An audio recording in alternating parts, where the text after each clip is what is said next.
वरदे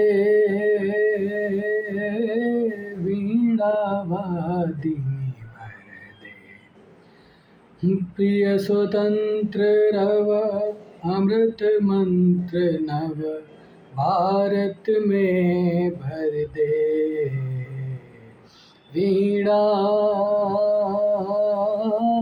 वादिनी वरदे काट अंध उर के बंधन स्तर महाजननी ज्योतिर्मय निर्झर कलश भेद तम हर प्रकाश भर जगमग जग कर दे वीणा वादिनी वरदे वरदे वीणा वादिनी वरदे। तो नमस्कार दोस्तों, स्वागत है आपका द शिक्षा कैपिटल के इस यूट्यूब प्लेटफॉर्म पर। तो आप सब समझ गए होंगे कविता कौन सी पढ़ाई जा रही थी, आपको बताई जा रही थी। तो बहुत ही सुंदर कविता है वो, एक तरीके से स्तुति है माँ सरस्वती की। तो वही मैं उसका कुछ बंद पढ़ रहा था। तो आपका स्वागत है आज के सत्र में। आज के सत्र में हम सूर्यकांत त्रिपाठी की जो कविताएं लगी हुई हैं, है ना, उनको हम देखेंगे आज। तो क्योंकि सत्र थोड़ा लंबा हो सकता है तो आपको धैर्यता के साथ देखना होगा। और देखते हैं, इनके जन्म सन को भी याद करना ज़रूरी है। तो इनका जन्म 1899 में हुआ था और 1961 में इनकी मृत्यु हो गई थी, है ना। तो इस चीज़ का विशेष ध्यान रखेंगे। इनका जन्म हुआ था 1899 में और 1961 में इनकी मृत्यु हो गई थी। तो देखते हैं, ये महत्वपूर्ण ज़रूरी है जानना, है ना। 1899 में इनका जन्म हुआ और 1961 में इनकी मृत्यु हो गई। आप सब जानते हैं पश्चिम बंगाल में जिन्हें जन्मे थे, मेदिनीपुर में। और इनके कुछ काव्य संग्रह जो लगे हुए हैं वो क्रम लगाने को आते हैं और जानना भी ज़रूरी है कि कौन कौन से उनके काव्य संग्रह हैं। पहले उनके काव्य संग्रह, जितने समस्त काव्य संग्रह हैं उनको हम लोग देख लेते हैं। पहला इनका अनामिका है जो 1923 है। बिल्कुल आपको ये याद करना पड़ेगा, है ना कहीं इनसे पंगा तो पड़ेगा ही, पाला तो पड़ेगा आपका। तो इसलिए ज़रूरी है कि मैं जो कविताएं जो पढ़ रहा हूँ, जिस कवि की जो रचनाएं लगी हुई हैं उनके हम काव्य संग्रहों को भी जान लेते हैं, ताकि उनको अलग से या अतिरिक्त उनको ना पढ़ना पड़े। इसी सत्र में जो चीज़ें हैं उनको जान लिया जाए। तो इनके दोस्तों काव्य संग्रह अनामिका है जो 1923 में प्रकाशित हुआ, है ना, 1923। और फिर है परिमल 1930, गीतिका 1936। अनामिका दोस्तों दूसरी बार अनामिका जो संग्रह है वो प्रकाशित हुआ 1939 में। इसी संग्रह में सरोज स्मृति जो 1935 में रचना लिखी गई, है ना, प्रकाशित हुई। और क्या है, राम की शक्ति पूजा 1936, इसको आप देख लेंगे, है ना। तो आप सब जानते हैं, उसको अलग से भी बता दिया जाएगा। तो राम की शक्ति पूजा और सरोज स्मृति अनामिका के द्वितीय भाग में, द्वितीय भाग दोस्तों 1939 में प्रकाशित हुआ था, है ना। तो इस चीज़ को आप जान लेंगे। जैसी प्रसिद्ध कविताएं संकलन है, पहली है दोस्तों 1923 में अनामिका प्रकाशित हुई, है ना। दूसरा संस्करण 1939 में। इस चीज़ को आप अतिरिक्त ध्यान रखेंगे, है ना। तो पहला दोस्तों अनामिका 1923, परिमल 1930, गीतिका 1936, अनामिका द्वितीय 1939। फिर दोस्तों उसमें अनामिका द्वितीय में दो कविताएं, सरोज स्मृति, राम की शक्ति पूजा। तो लंबी लंबी कविताएं हैं। राम की शक्ति पूजा आप जानते हैं 1936 में, सरोज स्मृति 1935 में। तो ये दोनों कविताएं अनामिका के द्वितीय संस्करण में संग्रहितियाँ प्रकाशित हुई। अब दोस्तों तुलसीदास कविता है इनकी, तो वो 1938 है। कुकुरमुत्ता 1942 है। अणिमा 1943 है। बेला 1946 है। नए पत्ते 1946 है। अर्चना 1950 है। आराधना 1953 है। गीत गुंज 1954 है। सांद काकली 1969 है। और एक अपरा है, एक संचयन किया था इसका, है ना। अब दोस्तों हमने काव्य संग्रह पढ़ लिए हैं। आपके मन में चल रहा होगा उनकी इतनी सारी रचनाओं को कैसे याद किया जाए, क्या किया जाए। तो मैंने छोटा सा प्रयास किया है। अगर आपको वो प्रयास अच्छा लगता है तो याद कर लीजिए। अगर याद करने की आप में स्मृति शक्ति आपकी अच्छी है और आप अच्छे से याद कर पाते हैं, तो जो इनकी काव्य संग्रह उनको आप याद कर लेंगे, है ना। अगर आप रटने में माहिर हैं तो ज़रूरी है उनको काव्य संग्रह तो आपको याद ही करने पड़ेंगे। तो कुल मिलाकर हम देखते हैं कि ट्रिक क्या है, क्योंकि कहीं ना कहीं इतनी रचनाएं हैं तो कोई ना कोई हमको समझ के चलना होगा, है ना, ताकि याद रहें वो चीज़ें, हमारी स्मृति में बनी रहें, थोड़ा उबाऊ ना लगे याद करने में। तो मैंने बिल्कुल ट्रिक है, उसको आराम से देखिए, अगर संभव हो तो उसको याद कर लिया, अन्यथा आप रचनाएं याद कर लेंगे तो ज़्यादा अच्छा रहेगा। ट्रिक कभी कभी काम करती है, कभी कभी नहीं काम करती, है ना। तो मैं छोटा सा प्रयास किया हूँ, उसको देख लीजिए आप, अगर संभव हो तो इस ट्रिक से आप याद भी कर सकते हैं। तो ऐसे समझिए कि अनामिका परिमल गीतिका है तुलसीदास की, है ना। इस वाक्य में आप बिल्कुल बिल्कुल इस तरीके से इस वाक्य को पढ़िए कि अनामिका परिमल संग्रह है, अनामिका परिमल गीतिका है तुलसीदास की, है ना। अनामिका परिमल गीतिका है तुलसीदास की, ये ट्रिक हो गई आपकी। क्या हो गया? अनामिका परिमल गीतिका है तुलसीदास की। अब ऐसे समझ लीजिए कि अनामिका परिमल 2 संग्रह हो गए, है ना। गीतिका भी एक संग्रह और तुलसीदास भी इनका संग्रह है। तो इस तरीके से आप याद कर सकते हैं कि अनामिका परिमल एक नाम है ना। अनामिका परिमल एक नाम है, इसलिए मैंने उसको अलग कलर में कर दिया है। तो अनामिका परिमल गीत का माने गीत का संग्रह, है ना। तो अनामिका परिमल गीतिका है तुलसीदास की। अब गीतिका मतलब कोई किताब है गीत का, ऐसे याद कर लीजिए, याद करने के लिए, है ना। तो बिल्कुल ये प्रयास किया जा रहा है ताकि आपको स्मरण हो सके, आपकी स्मृति में बना रहे। इस वजह से ये मुझे करना पड़ रहा है, अन्यथा कोई ज़रूरत इसकी है नहीं। वैसे अगर याद करने में आप माहिर हैं तो कोई दिक्कत होगी नहीं आपको। तो हम फटाफट देखते हैं। अनामिका परिमल गीतिका है तुलसीदास की, इसमें आपकी 4 रचनाएं हो गई, है ना। अनामिका 1923, परिमल 1930, गीतिका, है ना। गीतिका क्या है? गीतिका इसके बाद है, देखिए इधर क्या है। गीतिका का प्रकाशन कब हुआ दोस्तों? यहाँ पर है 1936, है ना, 1936। अब इसमें तुलसीदास 1938 है। तो इस तरीके से आप याद कर सकते हैं ना। अनामिका परिमल गीतिका है तुलसीदास की, आपको याद हो गया है जहाँ तक मेरा प्रयास है। फिर है, अब देखो, अनामिका परिमल गीतिका है तुलसीदास की, ये एक वाक्य में आपकी 4 रचनाएं हो गई। अगली ट्रिक कहती है कि कुकुरमुत्ता अणिमा, यानी कुकुरमुत्ता, अणिमा तथा बेला के नए पत्ते अर्चना आराधना के लिए ले जाती है ना। फिर गीत गूंजता है सांध्यकाल में अपार। इस तरीके से आप याद कर सकते हैं। कुकुरमुत्ता अणिमा तथा, अब ये समझिए कुकुरमुत्ता एक पौधा है ना। कुकुरमुत्ता एक पौधे का नाम, आप सब जानते हैं उसे, बारिश के मौसम में अक्सर वो खिलता है। इसमें कविता बहुत शानदार है, वो आपको पढ़ाई जाएगी, आगे समझा जाएगा उसको क्या है। तो यहाँ पर हम समझते हैं कुकुरमुत्ता अणिमा भी एक पौधा समझ लीजिए एक तरीके से, यहाँ पर समझने के लिए। कुकुरमुत्ता अणिमा, बेला, अब बेल का आप पेड़ देखे होंगे, बेला, है ना। तो बेला के नए पत्ते, है ना। कुकुरमुत्ता अणिमा तथा बेला के नए पत्ते अर्चना आराधना के लिए ले जाती है।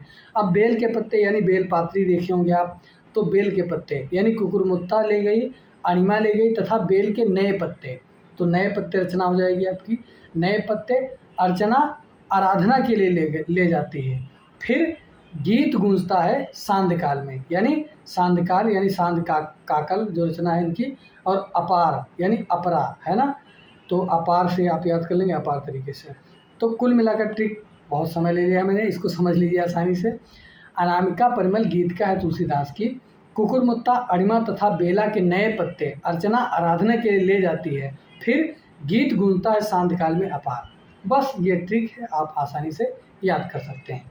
अब देखता हूँ कविताएं कौन कौन सी लगी हैं और किस संग्रह में वो संग्रहित हैं, इस चीज़ को आप ध्यान रखेंगे। तो पहली कविता इनकी जूही की कली है, और ये माना भी जाता है कि जूही की कली इनकी प्रथम रचना है। प्रथम रचना इन्होंने लिखी थी, है ना। जूही की कली कब लिखी थी? 1916 में, है ना। 1916 में ये कविता इन्होंने लिखी थी। और दोस्तों इसके संबंध में, जूही की कली के संबंध में एक एक यह भी तथ्य है कि यह कविता जब प्रकाशन के लिए सरस्वती पत्रिका में गई तो महावीर प्रसाद द्विवेदी ने इसको वापस लौटा दिया था। तो आप यह भी तथ्य याद कर सकते हैं कि वो प्रश्न पूछा जा सकता है कि निराला की वह कौन सी कविता थी या वह कौन सी रचना थी जो सरस्वती में नहीं छपी, सरस्वती पत्रिका में नहीं छपी, वो कौन सी थी? जूही की कली 1916, है ना। और दोस्तों फिर परिमल संग्रह में संग्रहित हो। कब आगे चल करके ये काव्य संग्रह कौन सा है? जूही की कली परिमल 1930 में। जागो फिर एक बार 1929 में लिखी गई और ये परिमल 1930 में संग्रहित हुई। तो दो जो रचनाएं हैं, जूही की कली और जागो फिर एक बार, तो ये परिमल में संग्रहित है दोनों। परिमल 1930 में जो आया था, है ना। आगे देखते हैं सरोज स्मृति। सरोज स्मृति 1935 जो अनामिका में है, 1938 में, है ना। और 1939 होगा यहाँ पर दोस्तों, है ना। क्या होगा 1900। तो ये सरोज स्मृति 1935 में जो लिखी गई कविता और ये अनामिका में संग्रहित है 1939 में, है ना। क्योंकि दूसरा जो प्रकाशन हुआ था 1939 में हुआ था। एक बार देख लेता हूँ ऊपर ताकि आगे चल के दिक्कत ना हो कोई। 1939 अनामिका द्वितीय में छपी थी ना, तो ये 1939 यहाँ पर थी। तो सरोज स्मृति और राम की शक्ति पूजा ये अनामिका में दोनों कविताएं संग्रहित हैं। 1936 में राम की शक्ति पूजा, 1935 में सरोज स्मृति है। अनामिका में दोनों संकलित हैं। कुकुरमुत्ता 1941 में लिखी गई और कुकुरमुत्ता 1942 जो संग्रह, उसी संग्रह नाम से वो कविता भी है, तो इस चीज़ को आप ध्यान रखेंगे। बांधो न नाव इष्ठाव बंधु 1950 में लिखी गई और अर्चना 1950 में संग्रहित ये रचना है ना। तो आप याद कर लिए होंगे संकलन कौन सी कविता किस संग्रह में। कुकुरमुत्ता स्वयं एक संग्रह है जो 1942 में आया, और बांधो नाना इष्ठाव बंधु अर्चना 1950, राम की शक्ति पूजा सरोज स्मृति ये अनामिका में संग्रहित 1939 में, जागो फिर एक बार परिमल, और जूही की कली परिमल। तो ऐसा समझिए जूही जागी, यानी जूही से कहा गया जागो परिमल, है ना। तो जूही जागो परिमल में संग्रहित है 1930 में। आप इन संग्रहों को याद कर लिए होंगे। अब देखता हूँ कि ये दूसरी एक तथ्य लिखा हुआ है। दूसरा तथ्य ये है कि अनामिका 1923 में प्रकाशित हुई थी, अनामिका जो पहली रचना है, किंतु उसके दूसरे संस्करण 1938 में सरोज स्मृति प्रकाशित हुई। ये दोस्तों यहाँ पर अनामिका 1923 में प्रकाशित, लेकिन दूसरा संस्करण जो 1939 में सरोज स्मृति और राम की शक्ति पूजा प्रकाशित हुई। अब जूही की कली कविता सर्वप्रथम कलकत्ता से निकलने वाले मासिक पत्र आदर्श में 1922 में प्रकाशित हुई। यह तथ्य आपके लिए बहुत महत्वपूर्ण हो सकता है। मान लो पूछ सकता है कि जूही की कली किस मासिक पत्रिका में प्रकाशित हुई है, किस मासिक पत्र में प्रकाशित हुई। पत्रिका नहीं, पत्र है दोस्तों, इस चीज़ को आप ध्यान रखेंगे। कौन सा पत्र है दोस्तों?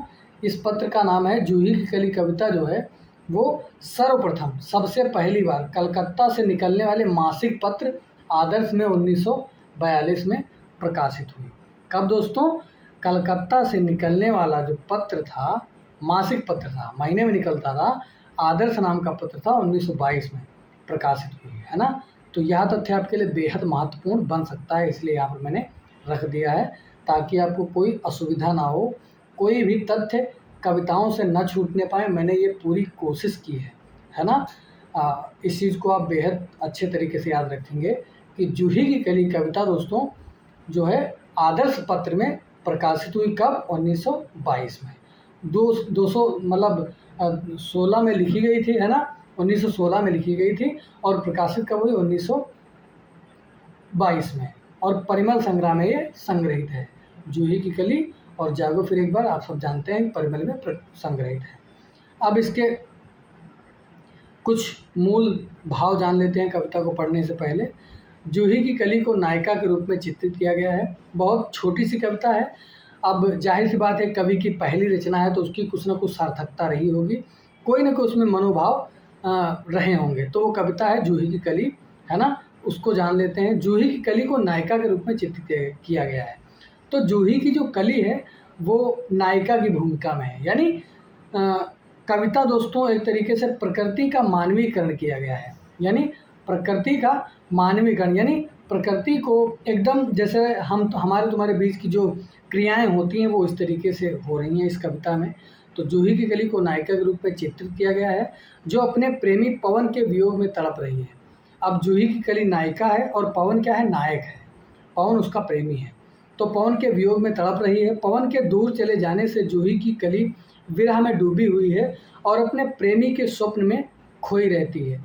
कविता में नायिका के विरह, सौंदर्य और प्रेम के भाव को दर्शाया गया है, यानी उसका प्रेम क्या है, उसके सौंदर्य भाव को दर्शाया गया है। अब हम लोग चलते हैं कविता की तरफ। कविता क्या है दोस्तों? समझते हुए चलेंगे। बहुत छोटी सी कविता है। अब पहली कविता है तो जाहिर सी बात है बहुत किस तरीके से यानी भावनात्मक स्तर पर और किस तरीके से मानवीकरण किया गया है। एक तरीके से आप सोचो कि पेड़ पौधों को लेकर के कितनी सजीवता के साथ, कितनी बारीकी के साथ कविता लिखी गई है। बिल्कुल आप कविता का हृदयांगम तभी कर पाएंगे जब उससे जुड़ते हुए चलेंगे, एक एक शब्द को पकड़ कर चलेंगे और अपने मस्तिष्क में जब कवि कल्पना करता है तो वो भी आपको एक तरीके से आपके मस्तिष्क में वो चलना चाहिए, दृश्य जलने चाहिए प्रकृति का। अब देखिए, विजन वन वल्लरी पर सोती थी सुहाग भरी, स्नेह स्वप्न मग्न। यहाँ पर दोस्तों कह रहे हैं, क्या कहते हैं,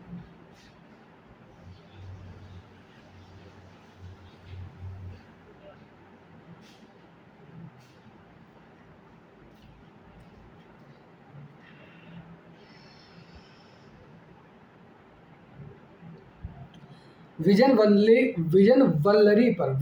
वल्लरी पर सोती थी सुहाग भरी, स्नेह स्वप्न मग्न, अमल कोमल तन तरुणी, जूही की कली। दृगबंध किए शिथिल पत्रांक में बासंती निशा थी, विरह विधुर प्रिया संग छोड़, किसी दूर देश में था पवन जिसे कहते हैं मलयानिल। यानी पवन का नाम क्या था दोस्तों? मलयानिल नाम था। क्या नाम था? मलयानिल।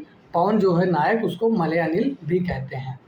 आई याद बिछुरन से मिलन की वह मधुर बात, आई याद चांदनी की धुली हुई आधी रात, आई याद कांता की कंपित कमनीय गात, फिर क्या पवन उपवन सर सरित गहन गिरि कानन, कुंज लता पुंजों को पार कर पहुँचा जहाँ उसने की केली, कली खिली साथ सोती थी, जाने कहो कैसे प्रिय आगमन वह, नायक ने चूमे कपोल, डोल उठी वल्लरी की लड़ी जैसे हिंडोल, इस पर भी जागी नहीं, चूक क्षमा मांगी नहीं, निद्रालास बंकिम विशाल नेत्र मूंदे रही, किंवा मतवाली थी यौवन की मदिरा पिए, कौन कहे निर्दय उस नायक ने निपट निठुराई की, कि झोंकों की झड़ियों से सुंदर सुकुमार देह सारी झकझोर डाली, मसल दिए गोरे कपोल गोल, चौंक पड़ी युवती चकित चितवन, निज चारों ओर फेर,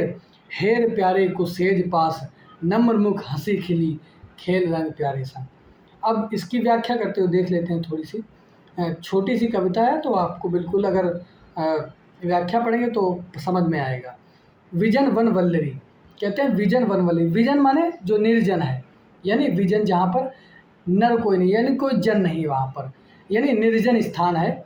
विजन वन वल्लरी, और वन की जो वल्लरी माने जो लताएं हैं, विजन वन वल्लरी पर सोती थी सुहाग भरी।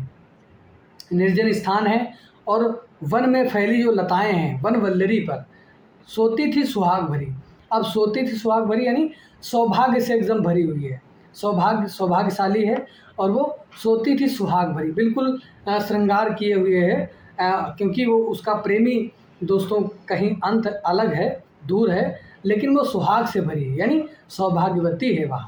और स्नेह स्वप्न मग्न, और स्नेह माने प्रेम के स्वप्न में मग्न है, स्नेह माने प्रेम के स्वप्न में मग्न है, यानी कोई एक युवती वो सो रही है, जो वह कली है वह सो रही है और स्वप्न देख रही है, यानी मानवीकरण यहाँ पर अलंकार है, क्योंकि जूही की कली जो है उसका मानवीकरण यहाँ पर किया जा रहा है कि वो नायिका की भूमिका में है।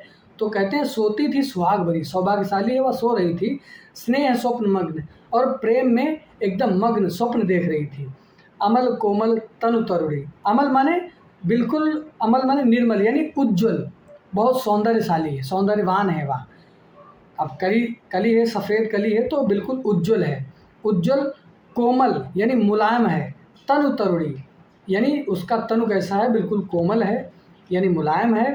तरुणी मानी युवती है वह, तरुणी मानी युवती, क्योंकि दोस्तों नई नई पंखुड़ी खिली हुई हैं और वह सो रही है मदमस्त होकर के। तरुणी जूही की कली, यानी जूही की कली तरुणी है, ताजी है। दृग बंद किए और आंखें अपनी बंद किए हुए हैं।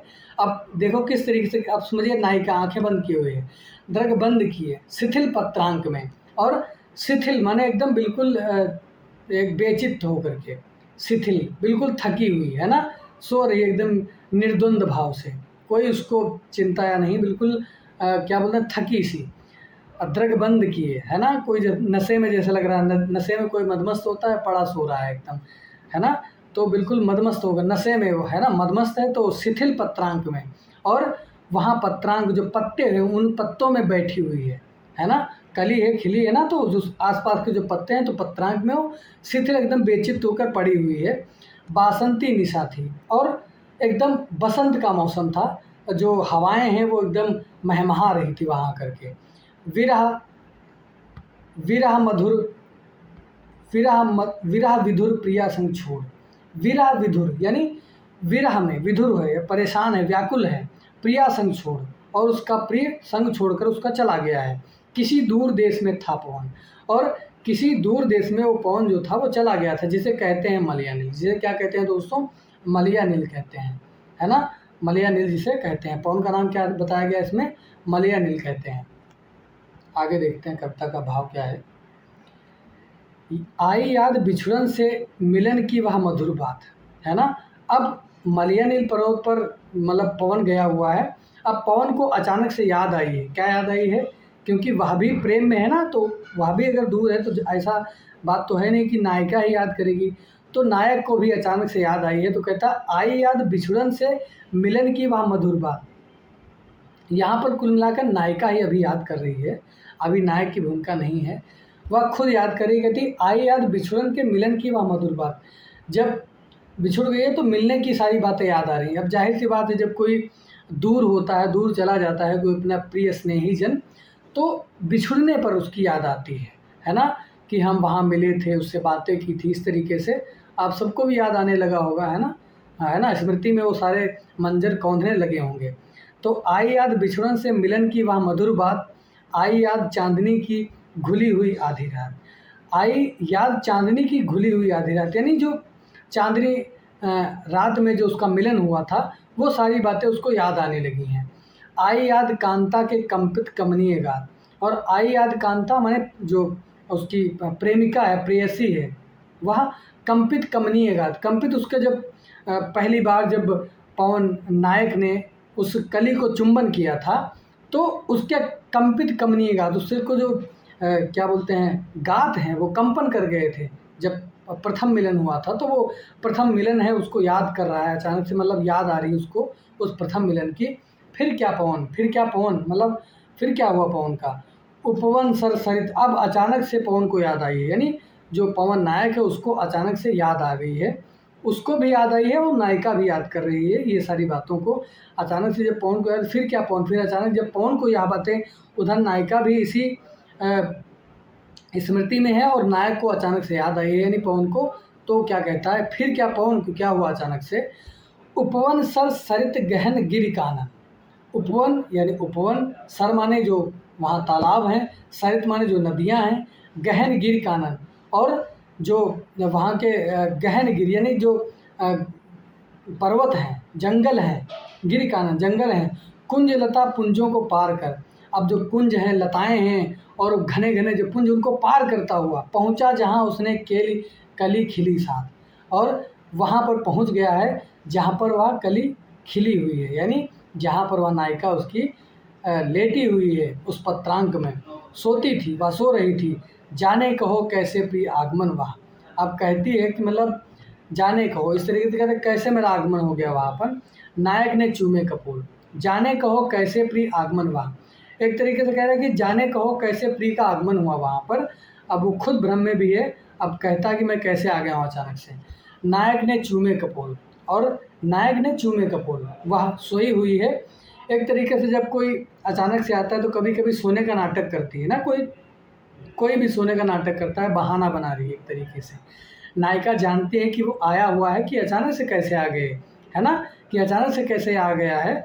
तो वह नखरे कर रही है एक तरीके से, वह आंखें बंद किए हुई है और एक तरीके से आँखों को चुपके चुपके खोलती भी देख लेती है। लेकिन वह कह क्या रही है कि जाने कहो कैसे प्रिय आगमन हो, किस तरीके से वह आगमन हो गया। नायक ने चूमे कपूर, वह भी जान रहा है और वह भी, दोनों जान रहे हैं। ढोल उठी वल्लरी की लड़ी जैसे हिंडोल, डोल उठी वल्लरी की लड़ी जैसे हिंडोल, और वह जो वल्लरी है, जो लता है, अचानक से हिंडोलने लगी, हिलने लगी। इस पर भी जागी नहीं, और इस पर भी वह जागी नहीं, वह एकदम मनमस्त है, सोई हुई है, चूक क्षमा मांगी नहीं, है ना, कि मैं आया हूँ और वह, मैं उसको जगा रहा हूँ, वह जगी भी नहीं है, और मुझसे चूक क्षमा यानी उससे माफ़ी भी नहीं मांग रही है। एक तरीके से मैं उसको जगा भी रहा हूँ, माफ़ी नहीं मांग रही है मुझसे कि मैं आया हूँ, इस तरीके से एक्टिंग हरकत कर रहा है वो, लेकिन वो समझ नहीं रही है। तो नायक थोड़ा गुस्सा हो गया, क्रोध में आ गया है, यानी पवन को गुस्सा आ गई। तो क्या कर रहा है, निद्रालास बंकिम विशाल नेत्र मूंदे रही, और वह निद्रालास बंकिम नयन, यानी निद्रालास बंकिम विशाल नेत्र, बंकिम है ना, वो याद आ रहा होगा बंकिम नयन के बाण से, जो तिरछे मोटे मोटे नयन हैं उसके, विशाल नेत्र हैं, वह मूंदे रही, जैसे वह निद्रा में है, निद्रा के आलस में पड़ी हुई है, तो वह आंखें मूंद ली हैं। किमा मतवाली थी यौवन की मदिरा पिए, ऐसा लग रहा था कि कोई मतवाली यौवन की मदिरा पिए हुए है, यानी बिल्कुल एकदम मदमस्त है, नशे में है वह। कौन कहे, कौन कहे उसको कुछ, कौन कहे, निर्दय उस नायक ने, मतलब उसको कौन बताने वाला कि निर्दयी नायक यानी उस पवन ने निपट निठुराई की, और एकदम निपट होकर के निठुराई माने उसके साथ कड़ाई के साथ क्या किया, निष्ठुर होकर के, यानी कोई प्रेम प्रेम हटा करके एकदम गुस्से में आकर के, रोष में आ गया, है ना, कि झोंकों की लड़ियों से अचानक से हवा चलने लगी, अचानक से उसको थपेड़े देने लगा। सुंदर सुकुमार देह सारी झकझोर डाली, और उस कली की जो सुंदर देह थी, सुंदर जो उसका सुकुमार बदन था, उसको झकझोर दिया अचानक से। मसल दिए गोरे कपोल, है ना, नैन नचाए कहीं मुस्काए लला फिरे यो खेलन हो रही, या बंद एकदम जब पढ़ो तो अब जाहिर बात कविता पढ़े तो वो बहुत सारे भाव मन में आते हैं, तो वो सारी कविताएं जुड़ने लगती हैं आपस में।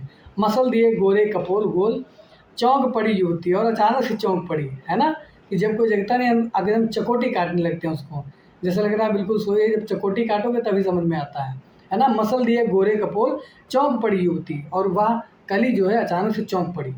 चकित चितवन निज चारों ओर फेर, और चकित होकर के वह चारों ओर फेरने लगी, है ना, अचानक से देखने लगी चारों तरफ कि अचानक क्या हो गया। हेर प्यारे के सेज पास, हेर प्यारे को सेज पास, और अचानक से इधर उधर देखती है और पाती है कि उसका प्यारा जो है यानी जो पवन है वह सेज के पास यानी उसकी सैया के आसपास आ गया है। नम्र मुख हंसी खिली, खेल रंग प्यारे संग, और अचानक से वह हंसी खिली और वह प्रेम में डूब गई अपने प्रियतम के साथ। तो ये छोटी सी कविता थी, बिल्कुल कविता प्रकृति का मानवीकरण किया गया है इसमें। तो एक बहुत सुंदर कविता थी, एक तरीके से पहली कविता थी, तो जाहिर सी बात है वो अच्छी होगी ही। तो आगे देखते हैं कविता कौन सी है। इसमें एक दोस्तों और बात है, प्रथम प्रकाशन का 1922 में नई कविता पत्रिका में हुआ था। यह जो कविता भी है इसका प्रकाशन दोस्तों कब हुआ, नई कविता में भी इसका प्रकाशन हुआ, या कविता नई कविता पत्रिका में इसका प्रथम बार प्रकाशन 1922 में हुआ। और शुरू में हमने क्या पढ़ा था, पत्रांग कविता कौन सी थी, जूही की कली सर्वप्रथम दोस्तों उस पत्र में निकली थी, आदर्श पत्र में 1922 में। और यहाँ पर दोस्तों एक और तथ्य है कि प्रथम प्रकाशन इसका 1922 में नई कविता पत्रिका में हुआ था। प्रथम बार प्रकाशन इसका 1922 में नई कविता पत्रिका में भी हुआ था। यह बात भी आपको याद रखनी थी, बिल्कुल प्रमाणिक तथ्य है। इस तथ्य को मैंने पढ़ा हुआ था किताब में, इसलिए यहाँ पर इसको मैंने रख दिया है। यानी पत्र में भी छपी और पत्रिका में भी। कौन सी पत्रिका में, नई कविता पत्रिका। अगर पत्र की बात आती है तो आदर्श पत्र है, और पत्रिका की बात आती है तो नई कविता पत्रिका में प्रकाशित हुई। कब, 1922 में। और नई कविता पत्रिका जिसका प्रकाशन 1954 में हुआ। पत्र पत्रिकाओं से भी प्रश्न आएंगे तो उसका इस पत्रिका को भी यहाँ पर याद कर लेंगे। तो नई कविता पत्रिका जो है जिसका प्रकाशन 1954 में हुआ, जिसके संपादक थे जगदीश गुप्त, रामस्वरूप और विजयदेव नारायण शाही शामिल थे। तो यह भी तथ्य महत्वपूर्ण था, इसको भी याद कर लिए हम। अब पढ़ते हैं जागो फिर एक बार, है ना। जागो फिर एक बार परिमल कविता में जो परिमल संग्रह है उसमें संग्रहित है। जागो फिर एक बार, यह साप्ताहिक पत्र कलकत्ता से हुआ। कब, साप्ताहिक पत्र कलकत्ता से कौन था, मतवाला, 9 जनवरी 1926 में। यानी दोस्तों पाठ्यक्रम में हमारे इस कविता का कुछ ही अंश दिया हुआ, यानी 2 भाग में यह कविता है। तो उसमें यह दिया हुआ ही नहीं कि एक भाग को पढ़ना है कि दो भाग को पढ़ना है, उसमें सिर्फ यह लिखा है कि जागो फिर एक बार। तो हम यहाँ पर जागो फिर एक बार के दोनों खंड पढ़ेंगे, जबकि पाठ्यक्रम में यह सिर्फ लिखा हुआ कि जागो फिर एक बार कविता है। तो इसके हम दो संपूर्ण कविता को पढ़ेंगे और बहुत सुंदर कविता है, अच्छी कविता है। तो इसका प्रकाशन भी हम याद रखेंगे। इसका प्रकाशन साप्ताहिक पत्र कलकत्ता से निकलने वाला जो मतवाला पत्र था। तो जो पहला भाग है कविता का, इस चीज़ को भी ध्यान रखेंगे। पहला भाग 9 जनवरी 1926 में किसमें, मतवाला में छपा। अगर आप नहीं ऐसे याद कर पा रहे हैं तो एक ट्रिक इस तरीके से भी लगा सकते हैं कि 26 साल का मतवाला जागा, है ना। तो यह भी प्रश्न आपके लिए महत्वपूर्ण बन सकता है। तो जो प्रथम भाग है कविता का वो 9 जनवरी 1926 को प्रकाशित हुआ किसमें, मतवाला पत्रिका में, है ना। मतवाला जो पत्रिका है उसमें छपा। तो साप्ताहिक पत्रिका है कोलकाता से, है ना। तो इस चीज़ को आप ध्यान रखें। अगर ट्रिक लगानी हो तो इस तरीके से याद लगा सकते हो कि 26 साल का मतवाला युवक से कहा गया जागो फिर एक बार, यानी 26 साल का जो मतवाला है उससे कहा गया जागो फिर एक बार। इस तरीके से आप याद कर सकते हैं कि जागो फिर एक बार मतवाला पत्रिका में कविता प्रकाशित हुई, परिमल संग्रह में है। इस चीज़ को आप याद ही कर चुके हैं। तो जागो फिर एक बार यानी मतवाला से क्या कहा जा रहा है, जागो फिर एक बार। तो मतवाला 26 साल का जो मतवाला युवक है उससे कहा जा रहा है जागो फिर एक बार। तो इस तरीके से आप याद रखेंगे। जो पहली कविता है दोस्तों 9 जनवरी 1926 मतवाला पत्रिका में छपी, यानी दोनों खंड दोस्तों मतवाला में ही छपे हैं, लेकिन उसकी तिथि अलग अलग है। अगली है दोस्तों क्या है, 26 मार्च है कि 23 मार्च, 23 मार्च है। देखते हैं क्या है, 23 मार्च है। तो सिर्फ आपको इतना ही याद रखना है कि जागो फिर एक बार मतवाला पत्रिका में कविता छपी थी। कब, 1926 में। पहला खंड अगर याद करना तो 9 जनवरी और दूसरा खंड किसमें, 23 मार्च 1926। इस चीज़ को आप याद कर लेंगे। यह बहुत महत्वपूर्ण तथ्य हो सकता है आपके लिए कि कविता किस पत्रिका में छपी। अब कहानियों भी किन किन पत्रिकाओं में है, तो हर कविता का भी पत्रिका किस पत्रिका में प्रकाशन हुआ है, इस चीज़ को भी याद रखेंगे। तो जागो फिर एक बार मतवाला पत्रिका 1926 में, है ना। साप्ताहिक पत्र कोलकाता से थे।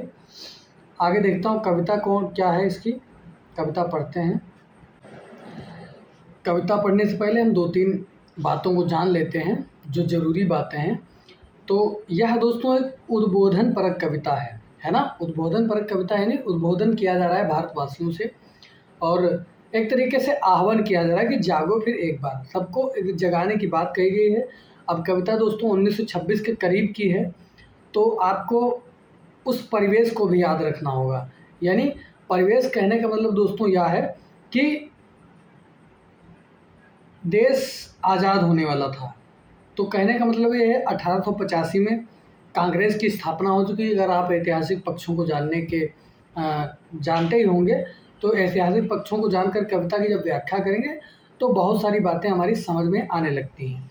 तो 1885 में कांग्रेस की स्थापना हुई। 1926 की बात है तो उससे पहले का जो परिवेश है, और गांधी जी का आगमन हो चुका था 1900, यानी आंदोलन चल रहे थे। 1926 कविता है तो बहुत सारी देश में आंदोलन हो रहे थे, इसलिए भारतवासियों को जगाने का काम इस माध्यम से कर रहे हैं कि जागो फिर एक बार। भारतवासियों को ये कविता एक तरीके से उद्बोधन कर रही है, आह्वान कर रही है भारतवासियों से। तो 1920 में गांधी जी असहयोग आंदोलन चला रहे थे। 1917 में चंपारण सत्याग्रह चल रहा था। तो ये बहुत सारी चीज़ें ऐतिहासिक परिदृश्य से हो सकती हैं, उनको समझ सकते हैं आप। उन तिथियों को आप याद रखेंगे, अपने मस्तिष्क में रखेंगे तो कविता आपको आसान लगेगी, समझने में कोई दिक्कत नहीं होगी। क्योंकि दोस्तों कविता साहित्य समाज का दर्पण होता है ना। तो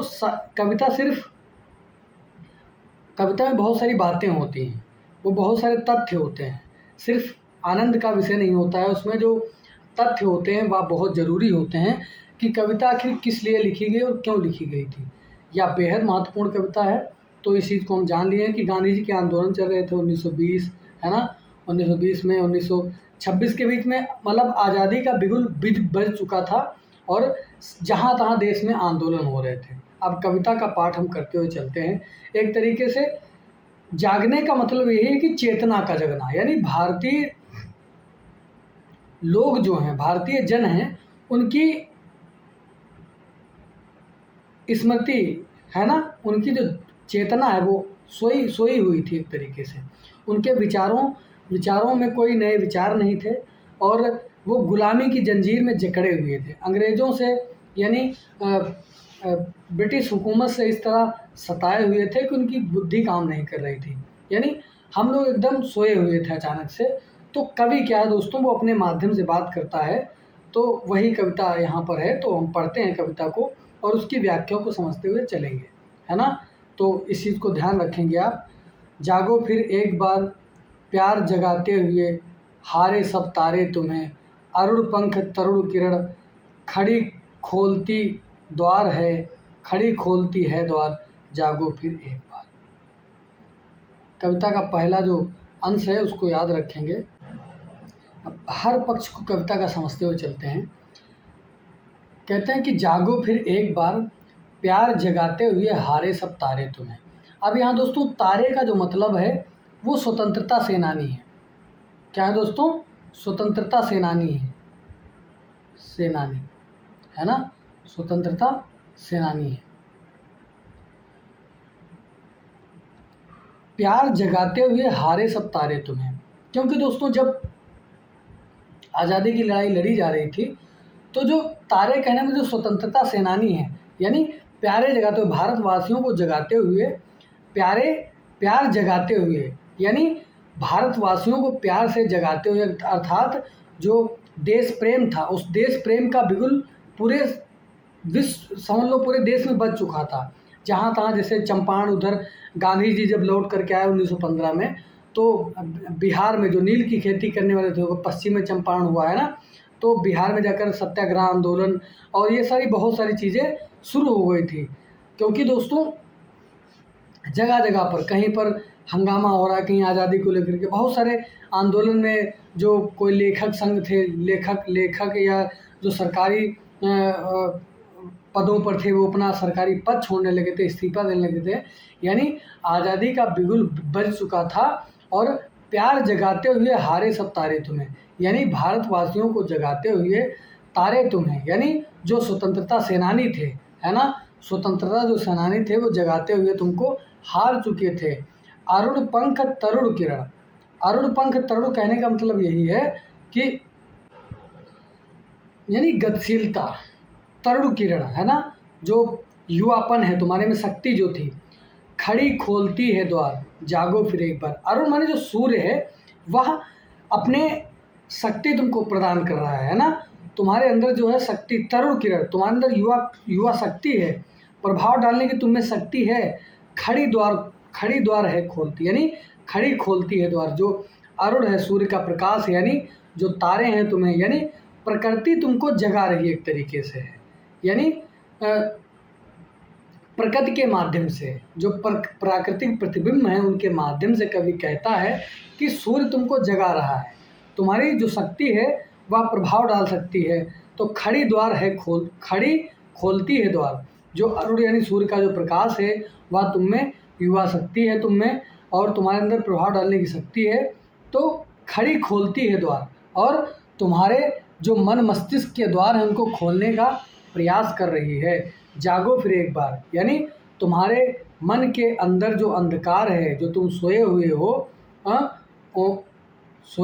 तुम्हारी जो ज्ञान चक्षु हैं वो नहीं खुले हैं, तो सूर्य प्रकाश दे रहे हैं, यानी प्रकृति हर तरफ से तुमको उद्वेलित कर रही है, जगाने के लिए। तुम अपनी आज़ादी के लिए एकदम तैयार हो जाओ और उन अंग्रेज़ों को यहाँ से भगाओ। कहने का मतलब यही है, अपने देश को स्वतंत्र कराओ, स्वच्छंद हो जाओ।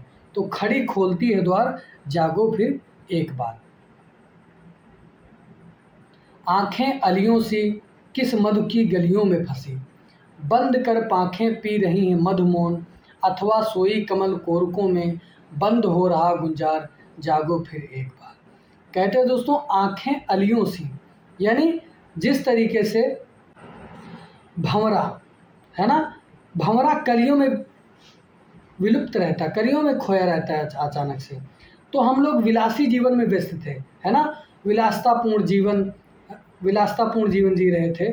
तो वही कवि बता रहा है कि आंखें अलियों सी किस मधु की गलियों में फंसी, और किस मधु की गलियों में, अर्थात जो भंवरा होता है यहाँ, यहाँ जो शब्दार्थ है वो ये है कि आंखें अलियों से यानी भंवरा किस मतलब किस मधु की, यानी किस पुष्प पंखुड़ी में खोया हुआ है, किस उपवन के बगीचे में खोए हुए हो तुम, है ना, खोया हुआ है। बंद कर पाखें, और अपनी जिस जिससे कहते भंवरा दोस्तों अपनी आंखें बंद कर लेता है और उस कली में बंद हो जाता है, उस कली के पंखुड़ी में बंद हो जाता है।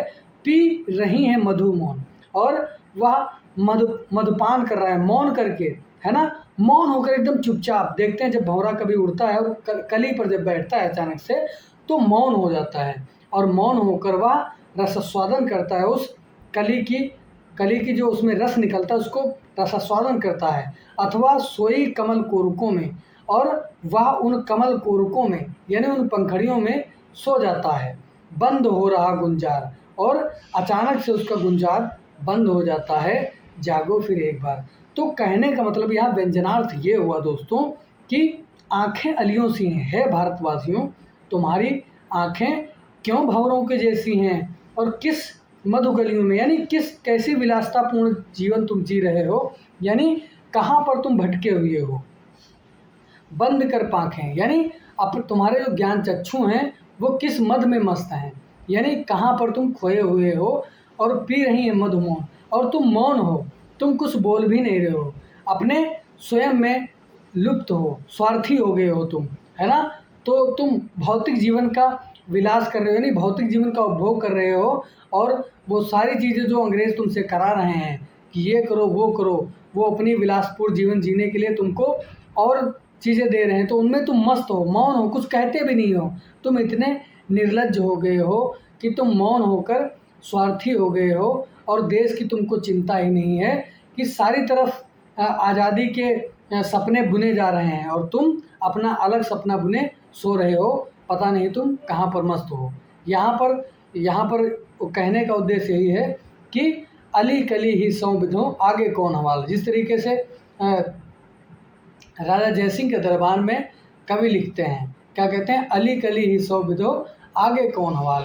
इस तरीके से तुम सोए रहोगे तो इस राज्य का क्या होगा, है ना। बिहारी जी लिखते हैं अली कली ही सौ विधो आगे कौन हवाल। तो यह पंक्ति अचानक से याद आ गई। तो वही बात कह रहे हैं कि तुम कहाँ पर खोए हुए हो। तो भंवरे के माध्यम से भारतवासियों को जगाने की बात कर रहे हैं। बंद हो रहा गुंजार, यानी तुम कहाँ पर सोए हुए हो, तुम्हारी आवाज़ें क्यों नहीं हो रही हैं, तुम्हारे मस्तिष्क में क्रांति, तुम्हारे हृदय में क्रांति का गुंजार क्यों नहीं हो रहा है। जागो फिर एक बार, इसलिए अब तुम जाग जाओ जल्दी से।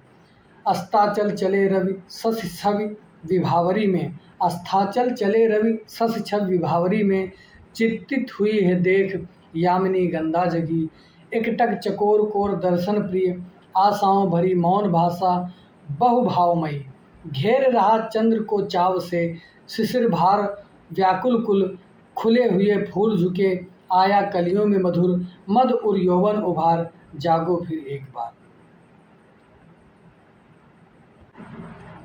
अगले खंड में प्रकृति का मानवीकरण करते हुए एकदम व्यंजनार्थ कर रहे हैं, यानी शब्द के अर्थ में जाएंगे तो कविता का भाव समझ में नहीं आएगा, जब उसका व्यंजनार्थ समझेंगे तब समझ में आएगा। अस्ताचल चले रवि, अगला खंड कविता कहता है कि अस्ताचल चले रवि, यानी अस्ताचल और पश्चिम की ओर रवि चला गया है। अब हर एक पहलू उसमें आ रहा है, कविता का जो पड़ाव आ रहा है वो कहते हैं अस्ताचल चले रवि, यानी सूर्य पश्चिम की तरफ जा चुका है। शशि छवि विभावरी में, और शशि छवि विभावरी में यानी जो चंद्रमा की छवि है वो विभावरी मतलब रात में खिल गई, अर्थात दिन से रात हो चली है। कहने का मतलब ये है दोस्तों कि क्या हो रहा है कि पश्चिम में सूरज चला गया है, और यानी सूरज अस्त हो गया है, शाम हो गई है, और रात्रि में जो चांदनी है वह चांदनी यानी विभावरी, यानी रात्रि में जो चांदनी की छवि है वह एकदम से खिली हुई है। यानी जब अंधेरी रात होती है और चंद्रमा पूरी तरीके से खिला होता है। चित्रित हुई है देख, यानी वह एकदम सुनहरी सुनहरी दिख रही है। यामिनी गंधा जगी, और यामिनी गंधा कहने का मतलब दोस्तों रजनीगंधा से है, जो पूजे फूल होता है, पुष्प होता है ना। रजनीगंधा यानी जो पुष्प होता है वह खिल गया है। सत छवि चंद्रमा की रात एकदम से खिली हुई है। सत छवि भावरे में चित्रित हुई है, देख यामिनी गंधा जगी। और जो फूल की महक है, यानी रजनीगंधा जो फूल की महक है वो जगी हुई है अचानक से। एकटक चकोर कोर दर्शन प्रिय, और एकटक चकोर कोर दर्शन प्रिय यानी जो चकोर पक्षी है वह अपने प्रिय दर्शन में मग्न है, वह अपने प्रिय दर्शन में मग्न है। आशाओं भरी मौन भाषा बहुभाई भावमयी, आशाओं से भरी यानी एक चकोर चकोर पक्षी आप जानते हैं, वह अपनी प्रेमिका की ओर, यानी वह अपने प्रेम की ओर, चकोर चकोरी एक दूसरे की तरफ आशाओं भरी यानी आशान्वित होकर देख रहे हैं। कहने का मतलब यही है दोस्तों कि रात और दिन हुए जा रहे हैं, यानी इस तरीके से रात दिवस बीता जा रहा है। और उस रात्रि के अंधकार में जिस तरीके से चकोर और चकोरी एक दूसरे को देखते हैं, एक दूसरे के प्रिय दर्शन में मस्त हैं, तो आशाओं भरी मौन भाषा बहुभावमयी घेर रहा चंद्र चाव से। और जिस तरीके से मौन भाषा में चकोर चकोरी को आशाओं भरी दृष्टि से देखते हैं, उसी प्रकार है भारतवासियों, तुमको भी जो भारत माता का प्रेम है, यानी जो देश प्रेम है, वह तुमको देश की जो जर्जर अवस्था है वह तुमको आशाओं भरी दृष्टि से देख रहा है ना। वह तुमको आशा भरी दृष्टि से देख रहा है। आशाओं से भरी भाषा बहुभावमय, यानी जो मौन की भाषा होती है वह मौन होती है, तो एक दूसरे को मौन भाषा से देख रहे हैं। घेर रहा चंद्र चाव से, और घेर रहा चंद्र चाव से, और जो चंद्रमा है दोस्तों वह चाव से एकदम उसमें प्रेम और बढ़ा रहा है। शिशिर भार व्याकुल कुल, और क्या हो रहा है दोस्तों, शिशिर भार व्याकुल कुल यानी जो फूल हैं वहाँ के शिशिर, जब ठंड होती है अचानक से, जब अब यहाँ पर कविता का जो एकदम भावनात्मक स्तर है उसको वहाँ पर ले गए हैं। किस तरीके से प्रकृति का जो है सुंदर चित्र खींच रहे हैं। शिशिर भार व्याकुल कुल, और जो शिशिर भार अर्थात व्याकुल कुल, जो फूल का जो उस पर जो ओस गिर रही है वह भार व्याकुल, उसके भार से व्याकुल हो गया है फूल, कली जो है वह व्याकुल है। खुले फूल झुके हुए, और जो खुले पुष्प हैं यानी जो पुष्प खिले हुए हैं वो उसके भार से, यानी उस ओस के कण के भार से वो झुक गए हैं। आया कलियों में मधुर, आया कलियों में मधुर मद उर यौवन उभर, और उन कलियों में मधुर यौवन उभर आया है, यानी उनमें एक ऊर्जा आ गई है। और जागो फिर एक बार, इसी तरीके से कि हे भारतवासियों, जिस तरीके से वह प्रेमी और प्रेमिका चकोर चकोरी एक दूसरे के प्रिय दर्शन में मस्त हैं और बड़े प्रेम से देख रहे हैं, एक दूसरे को चाव से देख रहे हैं, उसी तरीके से तुम भी जागो और भारत की भूमि को आज़ाद कराओ, है ना। भारत के जो जंजीरों में जकड़ी हुई जो सामाजिक ताने बाने को अंग्रेज़ों ने जिस तरीके से जकड़ लिया है, अपनी हिरासत में ले लिया है, तो उन कड़ियों को तुम तोड़ो और एक दूसरे को, यानी भारत का प्रेम तुम्हारे अंदर हो और तुम जल्दी से अपनी आज़ादी को प्राप्त करो, यानी तुम स्वतंत्र हो जाओ। मन में उर यौवन भर और मद उर यौवन उभार, अपने मद यानी अपने उर में प्रेम का, देश प्रेम का भाव भरो और पुनः एक बार जाग जाओ। कविता की व्याख्या अपने अपने तरीके से हो सकती है, मैं अपना प्रयास कर रहा हूँ और जो महत्वपूर्ण तथ्य वो आपको बता ही दिया हूँ। अब कविता की व्याख्या थोड़ा शीघ्रता से करेंगे ताकि लंबी कविता आपकी समझ में आ जाए। पिव उर पपी है प्रिय बोल रहे हैं, यानी प्रकृति के माध्यम से जो देश प्रेम है उसको जगाने की बात कर रहे हैं। सिर्फ आधार लिया है, कौन से, कवि ने आधार लिया हुआ है प्राकृतिक जो बिंब हैं, जो आधार है प्रकृति का है, और जगाने का प्रयास भारतवासियों को कर रहे हैं। इस कविता में सिर्फ यही बात कही जा रही है। पियु रव पपीहे प्रिय बोल रहे, सेज पर विरह विदग्धा वधू, याद कर बीती बातें रातें मन मिलन की, मूंद रही पलकें चारों, नैन जल ढल गए, लघुत्तर कर व्यथा भार, जागो फिर एक बार। अगला खंड देखते हैं। अब दोस्तों कविता जो खंड हैं, जो अलग अलग खंड हैं, वो एक तरीके से प्रकृति कह रहे हैं कि प्रकृति जब क्रियाशील है तो तुम क्यों नहीं क्रियाशील हो। यानी प्रकृति जब एक तरीके से जग रही है चारों तरफ से, जब यहाँ पर कह रहे हैं अस्ताचल चले रवि सच छवि भावरी में, यानी प्रकृति एक तरीके से जागृत अवस्था में है और तुम क्यों सोए हुए हो। तो जब प्रकृति अपना काम कर रही है तो निरंतर तुम भी परिवर्तनशील हो। जिस तरीके से प्रकृति परिवर्तित हो रही है, वह अपना कार्य कर रही है, उसी प्रकार से तुम भी जागृत हो जाओ। हे देशवासियों, तुम भी जागृत अवस्था में रहो और तुम सो मत। वही बात कह रहे हैं आगे। तो हर एक बिंदु, हर एक कविता अंश में वो बात कह रहे हैं। आगे कहते हैं कि प्यू रव पपी है प्रिय बोल रहे हैं। प्यू रव पपी है प्रिय बोल रहे, यानी जो पपीहा पंछी है वह भी अपने प्रियतम को बराबर पुकार रहा है। सेज पर विरह विदग्धा वधू, याद कर बीती बातें रातें मन मिलन की। सेज पर विरह विदग्ध वधू कहने का मतलब यही है, जो प्रकृति है वह अपने प्रियतम से बिछुड़ी हुई है। प्रियतम से बिछुड़ी हुई कहने का मतलब यही है कि उसका जो पुरुष है, पुरुष कहने का मतलब जो उसका जो प्रेम पुरुष है वह सोया हुआ है, वह जागृत नहीं है, वह सोया हुआ है, क्योंकि प्रकृति तो जग रही है। वह सेज पर विरह विदग्धा, वह विरह में व्याकुल है, क्योंकि वो सो रहा है ना, विरह विदग्ध व्याकुल है। और याद कर बीती बातें रातें मन मिलन की, और याद करती है बीती बातें, जो पुरानी बातें हैं, जिस तरीके से जागृत अवस्था में थे, मिलते थे हम, तो वह सोया हुआ है। रातें मन मिलन की, और मन मिलन यानी जब हम आपस में मन मिलन यानी मन मिलाकर बातें करते थे, एक दूसरे से प्रेम करते थे, तो वो सारी बीती बातों को याद करके रो रही। क्या कह रही है?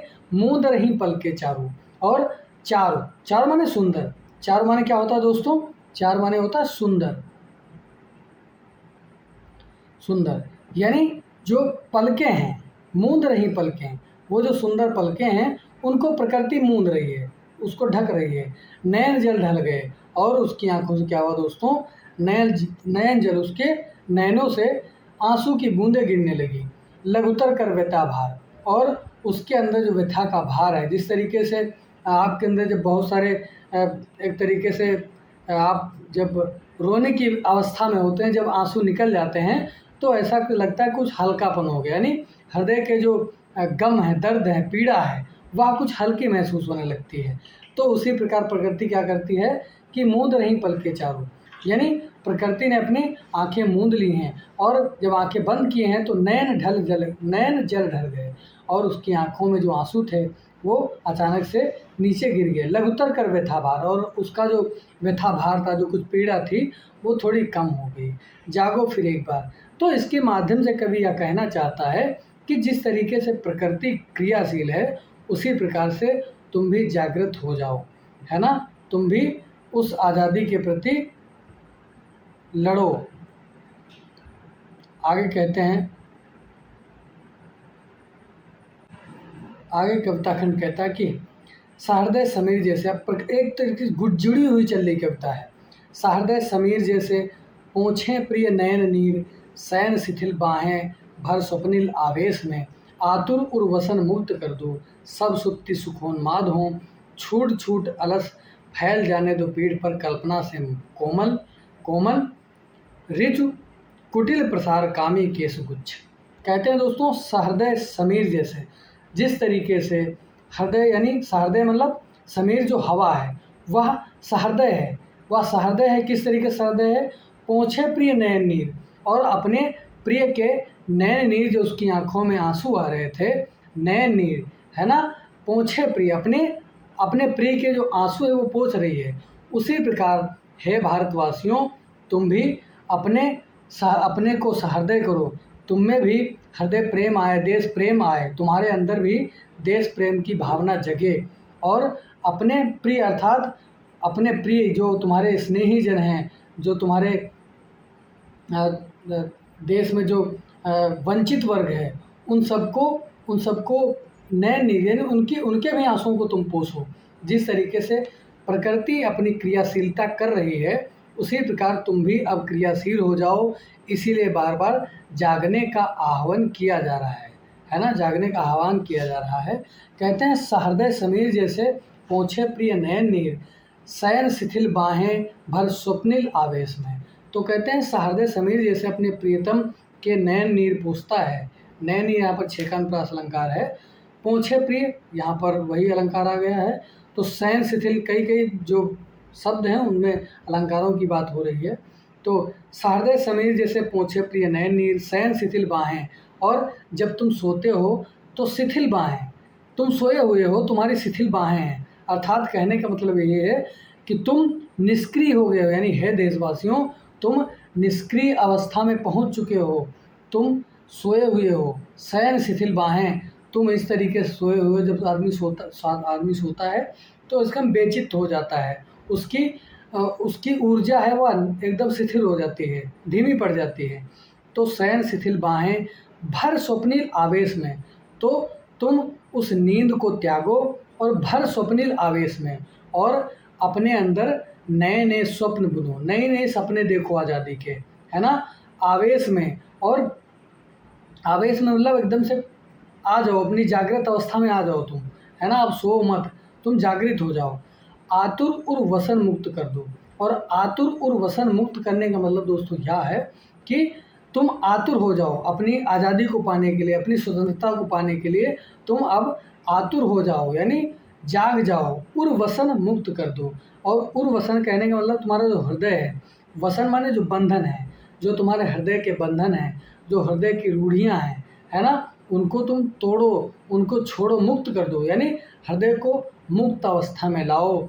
जो तुम्हारा हृदय जकड़ा हुआ है जंजीरों में, है ना, जो पराधीनता में तुम जकड़े हुए हो, उन सारे बंधनों को यानी मन और हृदय को मुक्त कर दो, यानी कि अपने अंदर तुम क्रांति चेतना को जन्म दो, ताकि तुम्हारे देश को, तुम्हारे देश के लोगों को आज़ाद स्वप्न पूरा हो सके, तुम्हारे देश के आज़ादी का स्वप्न पूरा हो चुके, सब सुख, सब सुप्ति सुखोन्माद हो, और सब सुप्ति यानी सारी सुप्ति सुसुप्तावस्था को त्याग दो, सुखोन्माद हो, और सुख का उन्माद तुम पर हो, यानी तुम्हारे अंदर जो सुख का उन्माद है उसमें तुम आ जाओ। सुखोन्माद यानी सुख के उन्माद को भोगने के लिए तुम तैयार हो जाओ।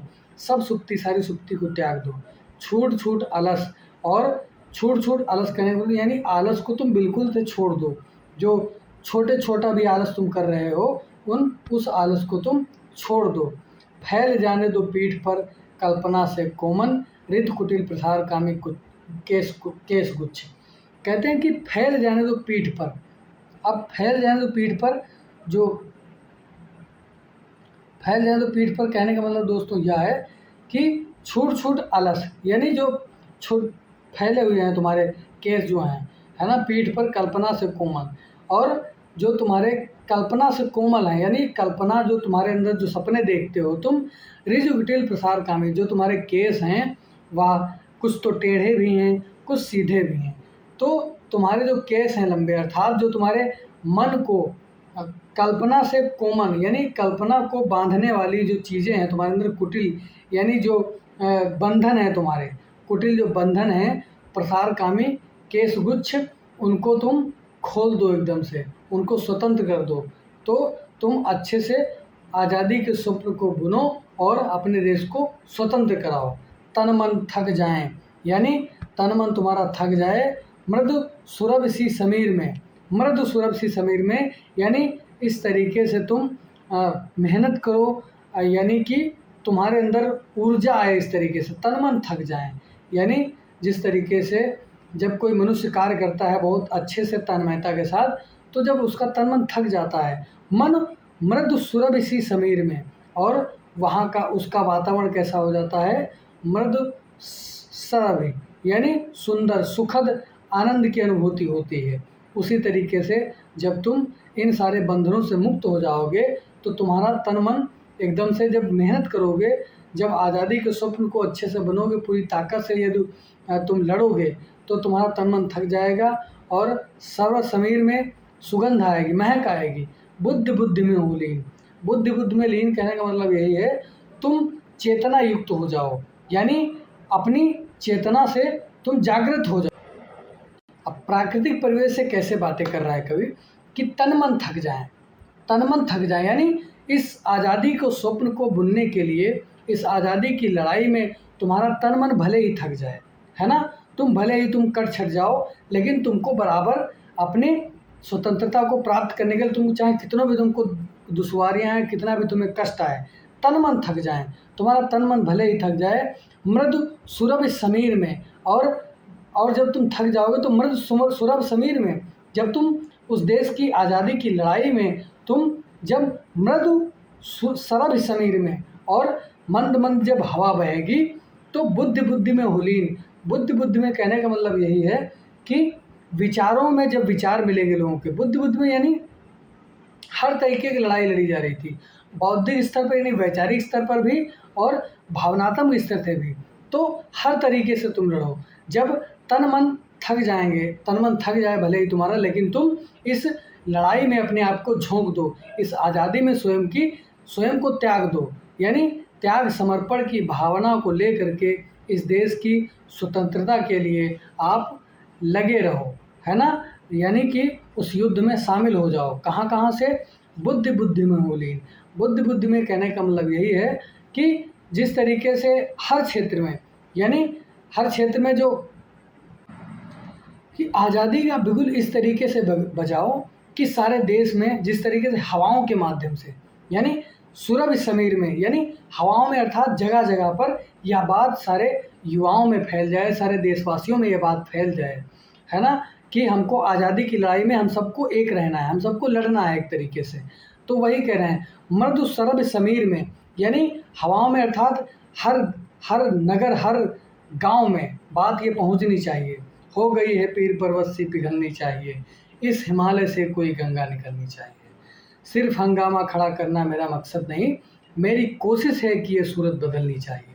तो उसी तरीके से कवि जगाने की बात कर रहा है कि मृदु सुरभ समीर में बुद्धि बुद्धि में हो लीन, अर्थात बौद्धिक यानी हर मनुष्य के मन में, बुद्धि में विचारों का मेल हो जाए, यानी आज़ादी की लड़ाई में वैचारिक लड़ाई और वैचार एक दूसरे से मिलने लगे। कहने का मतलब यही है कि आज़ादी का आह्वान इस तरीके से करो कि मनुष्य मनुष्य में, बच्चा बच्चा में, यानी देशवासियों में यह विचार जो है वो हवाओं की तरह फैल जाए, हवाओं की तरह विचार फैल जाएं, यानी वैचारिक एकता हो जाए, यानी विचारों में हम लोग एक हो जाएं, है ना, मन मन में, जी जी में, और मन और भावनाओं से भी हम एक रहें, हमेशा एक अनुभव बहता रहे और सबका सिर्फ एक ही उद्देश्य हो, एक ही अनुभव सब में बहता रहे कि हमको देश की आज़ादी के लिए हमको लड़ना है। उभय आत्माओं में, उभय आत्माओं मतलब दोनों आत्माओं, है ना, दोनों आत्माओं में हमको एक होना है, आत्मिक स्तर पर हमको एक ही रहना है, चाहे वो लड़ाई कैसी भी लड़ी जाए। तो वही बात करा, बुद्धि बुद्धि में और मन मन में, तो वही वैचारिक लड़ाई हो या भावनात्मक, यानी वैचारिक स्तर से भी एक हो और भावनात्मक स्तर से भी, यानी देश की जो एकता है, स्वतंत्रता है, देश प्रेम है, वह सब में एक सा ही बहता रहे। उभय आत्माओं में कब से मैं रही पुकार, जो प्रकृति है वह कह रही है कि मैं कब से पुकार रही हूँ, जागो फिर एक बार, जागो फिर एक बार। कविता का आखिरी बंद है दोस्तों, उगे अरुणाचल में, बिल्कुल एक दूसरे से जुड़ती हुई कविता चल रही है। पिछले में कहा कि जो बुद्धि बुद्धि में और मन मन में, यानी जब मानसिक स्तर से भी और बौद्धिक स्तर से भी, दोनों तरीके से हम लोग जब एक हो जाएंगे, यानी मन और हृदय से जब हम एक बात सोचेंगे तो हमको आज़ादी जल्दी से मिलेगी, यानी हम स्वतंत्र हो जाएं, भावनात्मक स्तर से भी और बौद्धिक विचारों से जब हम एक हो जाएंगे, हमारा उद्देश्य सबका एक हो जाएगा, तो हम आज़ाद हो जाएंगे। वही आगे बात कह रहे हैं, उगे अरुणाचल में रवि, यानी पूर्व में सूर्य उदित हुआ, आई भारती रवि रति कवि कंठ में, और भारत माता की जो आज़ादी का प्रेम स्वप्न बुनने वाले कवि कंठों ने भी बहुत गाया है। कवि कंठों ने पता नहीं कितनी कविताएं लिख दी हैं तुमको जगाने के लिए, और तुम अभी भी सोए हुए हो। उगे अरुणाचल रवि में आई भारती, यदि भारत माता का जो प्रेम है वह कवि कंठों में कवि ने अपने कंठों से सुनाया है, गाया है कि भारत माता किस तरीके की उनकी दशा होगी, किस तरीके से उनकी स्थिति हो गई है। आई भारतीय रति कवि कंठ में, यानी भारत माता के जो गीत हैं वो कवियों ने गाए हैं। क्षण क्षण में परिवर्तित होते रहे प्रकृति पट, और क्षण क्षण में यानी बहुत समय बीत गया है, क्षण क्षण में होते रहे प्रकृति पट। प्रकृति पट कहने का मतलब यह है दोस्तों कि कितना ही समय बीत गया है ना, कितना ही समय गुजर गया है। और प्रकृति पट मतलब प्रकृति का स्वरूप बदल गया है। पट कहने का मतलब दोस्तों वस्तु होता है, वस्तु बदलती है, इसी तरीके प्रकृति कहने का मतलब ये है कि बहुत सारे परिवर्तन हो चुका है, लेकिन तुम अभी भी सोए हुए हो।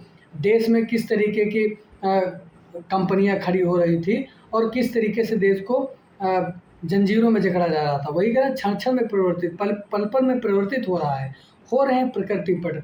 और प्रकृति किस तरीके से अपना स्वरूप बदल रही है। गया दिन आई रात, और दिन चले गए वो, आई रात, कितने दिन आ गए, कितनी रातें चली गई, गई रात दिन खुला, और कितनी मतलब आए दिन रात, रात दिन हो, रात दिन होते गए। ऐसे ही संसार बीत गए दिन पक्ष मास, और ऐसे ही इस संसार में दिन रात पक्ष यानी सारा कुछ बीत गया, सदियां गुजर गईं, वर्ष कितने ही हजार, जागो फिर एक बार। और कितने ही हजारों साल बीत गए, लेकिन तुम अभी भी सोए हुए हो, इसलिए जागो फिर एक बार। अगला कविता का भाग है दोस्तों, भाग 2 भी पढ़ते हैं, इसको भी देख लेते हैं। तो यहाँ 23 मार्च मतवाला में छपा था, 23 मार्च में, वो कब छपा था, वो जनवरी में छपा था। तो यह भी पढ़ लेते हैं कविता। अब उसमें प्रकृति की बात करी गई है, इसमें सीधी बात बिल्कुल अभिधार्थ है, इसमें कोई दिक्कत वाली बात नहीं है, आप सब समझ में आएगा। तो कविता को हम बहुत शीघ्र इसको पढ़ लेते हैं। इसमें कुछ तथ्यात्मक बातें हैं, वो आपको बताऊंगा मैं। दूसरी कविता वही भाग है उसका दूसरा, जागो फिर एक बार समर में अमर कर प्राण गान गए महासिंधु से, सिंधु न तीरवासी सैंधव तुरंग पर चतुरंग चमूसम। यानी कहते हैं कि समर में अमर कर प्राण, यानी समर माने युद्ध, समर माने युद्ध संग्राम में, अमर कर प्राण अपने प्राणों का बलिदान देकर गान गए महासिंधु। महासिंधु कहने का मतलब यही है दोस्तों, जो युद्ध हुए हैं वो महासिंधु मतलब खून की नदियां बही हैं। अमर कर प्राण, और अपने प्राणों की आहुति देकर वीर जवानों ने, वीर सपूतों ने, इस देश के स्वतंत्रता सेनानियों ने गान गाए महासिंधु से। और नदियों से खून की नदियां बही हैं, चाहे वो झेलम का युद्ध हो, है ना, चाहे ऐसे बहुत सारे युद्ध हुए हैं जिनमें खून की नदियां बही हैं। गान गए महासिंधु से, और महासागरों से गान गाए गए हैं। गान गए महासिंधु से, सिंधु नदी तीरवासी, और सिंधु नदी अर्थात सिंधु सभ्यता, जो वहाँ की सिंधु सभ्यता है, नदी तीरवासी यानी वहाँ के वासियों ने किस तरीके से उस देश की आज़ादी के अमर मतलब अपनी देश की आज़ादी के लिए अपने प्राणों को न्यौछावर कर दिया है। सैंधव तुरंगों पर चतुरंग चमूसंग, और सैंधव तुरंगों मतलब सैंधव देश के तुरंग माने जो घोड़े होते थे, चतुरंगिणी सेना लेकर हम लोग चलते थे। चमूसंग यानी सैनिकों के साथ में लेकर चलते थे, हमारा देश ऐसा था, है ना, चतुरंगिणी सेना के साथ हम लोग चलते थे। सब अब कहते हैं आगे आगे दोस्तों बंद है कविता का, सवा सवा लाख पर एक को चढ़ाऊंगा, गोविंद सिंह निज नाम जब कहाऊंगा। तो यह दोस्तों गुरु गोविंद सिंह की तरफ यह पंक्ति इशारा कर रही है, यानी गुरु गोविंद सिंह ने किस तरीके से युद्ध लड़े थे उसकी बात कही जा रही है। सवा सवा लाख पे एक को चढ़ाऊंगा, गोविंद सिंह निज नाम तब कहाऊंगा। यानी उन सिखों ने, है ना, जिस तरीके से बहुत सारे युद्ध होते हैं, चाहे वो कारगिल का युद्ध हो, तो उनमें सिख, है ना, सरदार लोग कहते हैं बहुत वीर पुरुष होता था उनमें। तो सवा सवा लाख पर एक को चढ़ाऊंगा, गोविंद सिंह निज नाम जब कहाऊंगा, है ना। जब सवा सवा लाख पर यानी सवा सवा लाख सेना पर हमारा एक वीर जवान चढ़ेगा, यानी तुम्हारी सवाओं सवा लाख की सेनाओं पर हमारा सिर्फ एक हमारा वीर होगा, वो सब उसको न्यौछावर करूँगा। यानी तुम्हारे सवा लाख और मेरे एक मरेगा, तब तुमको पता लगेगा। यानी उन देशवासियों की वीरता का बखान यहाँ पर हो रहा है। किसने सुनाया यह वीर जन मोहन आते, यानी किसने यह गान वीर जवानों का जो गीत है मोहन आते, दुर्जय यानी जिसको जीता ना जा सके, संग्राम राग, और संग्राम का राग कहने का मतलब यही है कि यह युद्ध का राग किसने तुमको सुनाया है। फाग खेला रण बहारों महीनों में, यानी फाग खेला रण बहारों में महीनों में, यानी 12 महीनों में, 12 महीनों हम लोग युद्ध किए हैं। किसका? फाक का अर्थात खून की होली हमने खेली है 12 महीने, है ना। शेरों की मांद में, शेरों की मांद में आया है आज स्यार, जागो फिर एक बार। और शेरों की मांद में कहने का मतलब यही है कि शेरों की मांद में अर्थात देशवासियों, हे भारतवासियों, तुम्हारी मांद में, तुम्हारे ही देश में आया है आज स्यार। कहने का मतलब यहाँ शेरों का जो एक लिया गया वह स्वतंत्रता सेनानी है यहाँ के भारत के, और आया है आज स्यार जो ब्रिटिश लोग हैं, जो अंग्रेज लोग हैं, जो बाहरी लोग हैं, विदेशी जो हैं लोग, उनकी तरफ इशारा किया गया है ना, शेरों और स्यार में। तो यही जो भारतवासी के स्वतंत्रता सेनानी हैं वो उनसे कहा जा रहा है कि शेरों की मांद में, यानी हमारे देश में, हे स्वतंत्रता सेनानियों, हे वीर जवानों, हमारे देश में आया है आज स्यार। कितनी सारी कंपनियां स्थापित हो गई थी और किस किस तरीके से देश में जगह जगह पे कंपनियां स्थापित करके अपने देश को जकड़ा जा रहा था जंजीरों को, है ना। कहाँ कहाँ पे उनके सिस्टम उनका इस तरीके से व्याप्त हो गया था। तो कहते हैं शेरों की मांद में आया है आज स्यार, जागो फिर एक बार, जागो फिर एक बार। सत श्री अकाल भाल अनल धक धक कर जला, भस्म हो गया था काल, तीनों गुण ताप त्रेय, अभय हो गए तुम, मृत्युंजय व्योमकेश के समान, अमृत संतान तीव्र। कहते हैं सत श्री अकाल, यानी सत श्री अकाल किसने दिया? जो सिखों का जो नारा होता है एक तरीके से, है ना, जो उनका स्लोगन है। तो यह स्लोगन आप याद रखेंगे कि इस स्लोगन का किस कविता में प्रयोग हुआ है। तो ऐसे तथ्यात्मक प्रश्न बन सकते हैं, इसलिए मैंने उसको कलर कर दिया है, आप याद कर सकते हैं। सत श्री अकाल भाल अनल धक धक कर जला, और भाल माने उनका मस्तक जो था, अनल धक धक कर जला, उसमें आग अचानक से जली, है ना। कुल मिलाकर उनके अंदर की जो ज्वाला थी वीर जवानों के अंदर वो धधक उठी, भस्म हो गया था काल, और उनके आगे काल भी भस्म हो गया था, है ना। तो कौन कौन से? तीनों गुण, तीन गुण कौन कौन से? रजतम, आगे बताया जाएगा, रजतम और तापतोम।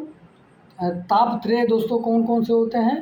तापत्रय मतलब दैविक, दैहिक, भौतिक ताप, यानी 3 ताप होते हैं, दैहिक, दैविक, भौतिक, है ना। तीनों गुण, इनकी बात कही गई है, आगे देख लेते हैं क्या है। सतगुण सतरजतम, यानी ये तथ्य यहाँ पर सीधा दिया गया है कि 3 गुण कौन कौन से होते हैं, वह बात कर सकते हैं आपसे। तो सत तम रज, यानी सतगुण, रजगुण और तम गुण, यानी इन तीनों गुणों से, और ताप त्रय, यानी दैहिक, दैविक, भौतिक तापा, है ना। ये जो तीनों ताप हैं और वो 3 जो गुण हैं, अभय हो गए थे तुम, यानी जब तुम्हारे अंदर की वो ज्वाला जली और तीनों गुण यानी और तीनों ताप वो सब नष्ट हो गए, अभय हो गए थे तुम, अर्थात तुम निर्भय हो गए से, तुम्हारे अंदर वो डर नहीं था। मृत्युंजय व्योमकेश के समान, मृत्युंजय व्योमकेश मतलब शंकर जी की तरफ इशारा कर दिया गया है। मृत्युंजय व्योमकेश मतलब शंकर जी, शिव के समान, यानी तुम इस देश के कल्याण के लिए, इस तरह शिव कल्याण का अर्थ होता है। उसी तरीके से मृत्युंजय व्योमकेश, तुम्हारे जो आकाशीय लंबे लंबे केस थे, अर्थात मृत्युंजय केश, तुम बादलों की तरह इस तरीके से छाए हुए थे, मृत्युंजय व्योमकेश, है ना। शंकर जी का यहाँ पर कहा गया कल्याण की तरह, यानी देश के कल्याण के लिए जिस तरीके से तुमने निर्भयता से लड़ा था, उसी प्रकार अमृत संतान तीव्र, तुम इस देश की अमृत संतान हो, अर्थात कभी नहीं मरने वाले, तुम अमर हो हमेशा, अमृत संतान। तीव्र भेद का सप्तावरण, और तीव्र भेद का सप्तावरण यानी जो 7 आवरण हैं उन सबको तुमने पार। सप्तावरण कहने का मतलब यह है दोस्तों, जो सहज चक्र होता है तुम्हारे अंदर, है ना, जो सहज चक्र नाड़ी है, नाड़ी चक्र है, उसमें भेद कर मरण लोक, यानी उस मरण लोक को पार कर दिए थे तुम, शोकाहारी पहुँचे थे वहाँ। और शोकाहारी यानी शोक को एकदम तुम भूल ही गए, तुम्हारे में शोक उठा ही नहीं, पहुँचे थे वहाँ जहाँ आसन सहस रहा। और जिस तरीके से साधु संत तपस्यारत रहते हैं, त्याग पूर्वक जब वो साधना करते हैं, उसी प्रकार तुमने भी त्याग किया है, तुमने भी साधना की है। जिस तरीके से साधु संत तपस्या करते हैं, साधना करते हैं, उस सांसारिक मोह माया को त्याग कर, उसी प्रकार तुमने भी वीर जवानों ने अर्थात अपने घर परिवार को छोड़ करके उसकी बिना चिंता किए हुए देश पर बलिदान हो गए। उसी प्रकार से जिस प्रकार से साधु संत दोस्तों समाज से कट करके यानी भौतिक जीवन को त्याग करके अपने आप को जगाते हैं, अपने अंदर की शक्ति को जगाते हैं, उसी प्रकार से कहते हैं सहस्रार। जो सहस्रार नाड़ी अर्थात जो ब्रह्मरंध्र हैं वो तुम्हारे अंदर के उनको खोलो, जो तुम्हारे जहाँ आसन है सहस्रार। और शोकाहार यानी तुम सारे शोकों को भुला करके पहुँचे थे वहाँ आसन जहाँ सहस्रार, यानी जहाँ पर वह ब्रह्मरंध्र हैं तुम्हारे, उनके पट खोलो और फिर से तुम जाग जाओ। सिंह की गोद से छीनता रे शिशु कौन, सिंह की गोद से शिशु छीनता रे शिशु कौन, मौन भी क्या रहती वह, रहते प्राण रे अजान, एक मेष माता ही रहती है निर्निमेष, दुर्बल वह छीनती संतान जब जन्म पर अनेक अभिशप्त, तप्त आंसू बहाती है किंतु क्या योग जन जीता है, पश्चिम की उक्ति नहीं गीता है, स्मरण करो बार बार जागो फिर एक बार। यहाँ कहने का मतलब दोस्तों यह है, अब यहाँ कवि कहता है कि सिंह की गोद से छीनता रे शिशु को, यानी सिंह की गोद से, यानी सिंघनी की गोद से शिशु को कौन छीनता है, यानी अधिकारों को कौन छीनता है। यहाँ पर शिशु का मतलब अधिकार से लेंगे, यानी कि जो तुम्हारे अधिकार जो छीने जा रहे हैं, तुम्हारा जो उत्तरदायित्व तो तुमसे छीना जा रहा है। सिंह की गोद से छीनता रे शिशु कौन, मौन भी क्या रहती वह मतलब सिंघनी, वह सिंघनी भला मौन रह सकती है जिसके पूर्वज इतने पराक्रमी हों, इतने वीर काल का इतिहास रहा हो, है ना, उसका इतिहास इतना समृद्धशाली रहा हो, वीर पुरुष जैसे हों जिस देश में, भगत सिंह जैसे लोग जहाँ पर हों, गुरु गोविंद सिंह जैसे संत हों, उनकी जब वीरता देखी जाए ना तो कहते हैं तुम वीर पुरुष हो। तो कहते हैं कि सिंह की गोद से छीनता रे शिशु कौन, और सिंघनी की गोद से शिशु कौन छीन सकता है, यानी उनके अधिकारों को कौन छीन सकता है। मौन भी क्या रहती वह, यानी क्या भला वह मौन भी रह सकती है, रहते प्राण रे अजान, मौन भी क्या रहती प्राण, यानी क्या वह मौन रह सकती है, रहते प्राण रे अजान, यानी कि वह मौन भी क्या रहती, वह रहते प्राण अजान, यानी तुम यह जान कर भी क्या तुम अजान रह सकती हो। यानी हे भारतवासियों कि तुम सब जानते हो कि हम सामर्थ्यशाली हैं, ऊर्जावान हैं, हमारे अंदर ताकतें हैं, हमको पता है हमारी, लेकिन तुम अजान क्यों बन रहे हो, सब जान करके तुम अजान क्यों बन रहे हो। कैसे कि एक मेष माता ही रहती है निर्निमेष, एक मेष माता अर्थात भेड़िए की जो माँ होती है वह निर्निमेष, एक मेष माता ही रहती है निर्निमेष, अपलक, यानी अपलक जब उससे छीनता है कोई बच्चा, यानी उसके अधिकारों को जब छीनता है, यानी कि जब जो सामर्थ्यहीन होता है, जिसके अंदर ताकत नहीं होती है, कापुरुष जो होता है, उसी तरीके एक मेष माता ही रहती है निर्निमेष, दुर्बल वह छीनती संतान जब जन्म पर अपनी अभिशप्त, तब आंसू बहाती है। जब उसके हाथ से, यानी वह दुर्बल हो जाती है, उससे जब दुर्बल व्यक्ति से जब छीना जाता है संतान, यानी उसके अधिकारों को छीना जाता है, तो कहते हैं कि छीनती जब संतान जब अपने अभिशप्त, तब आंसू बहाती है, और वह दुखी होकर के अपने आंसू बहाती है। किंतु क्या योगजन जीता है, किंतु लेकिन क्या योग पुरुष इस तरीके से जी सकता है, यानी जो सामर्थ्यवान हो, जिसके अंदर ताकत हो, क्या वो इस तरीके का व्यवहार कर सकता है कि अपने स्वयं को वो लुटवा सकता है, स्वयं की अपने अधिकारों का हनन करवा सकता है। यानी तुम शक्तिशाली हो, तुम्हारे अंदर सामर्थ्य है, ऊर्जा है, फिर भी तुम यह कायरता वाली बात मत करो, यानी कायरता वाली स्थिति को छोड़कर देश की आज़ादी के लिए एकदम पूरी शक्ति के साथ तुम लड़ो, है ना, पूरी शक्ति, यानी योग जन जीता है। अब यहाँ पर दोस्तों एक उक्ति की बात की गई है, पश्चिम की उक्ति नहीं, योग जन जीता है, यानी योग जन, किंतु क्या योग जन जीता है, क्या योगशाली व्यक्ति जो होता है, जो सामर्थ्यशाली व्यक्ति होता है, क्या वह इस तरीके से जी सकता है, अर्थात नहीं। कहते हैं कि यह पश्चिम की उक्ति नहीं, यह जो योग जन जीता है, कहते हैं यह पश्चिम की उक्ति नहीं, गीता है, स्मरण करो बार बार जागो फिर एक बार। यानी जो योग जन जीता है क्या कहते हैं कि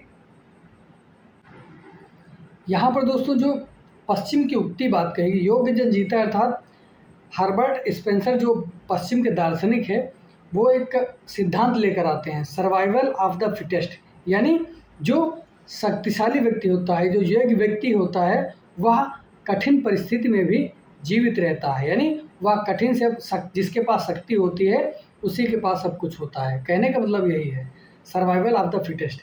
तो कहते हैं योग्य जन जीता है, पश्चिम की उक्ति नहीं।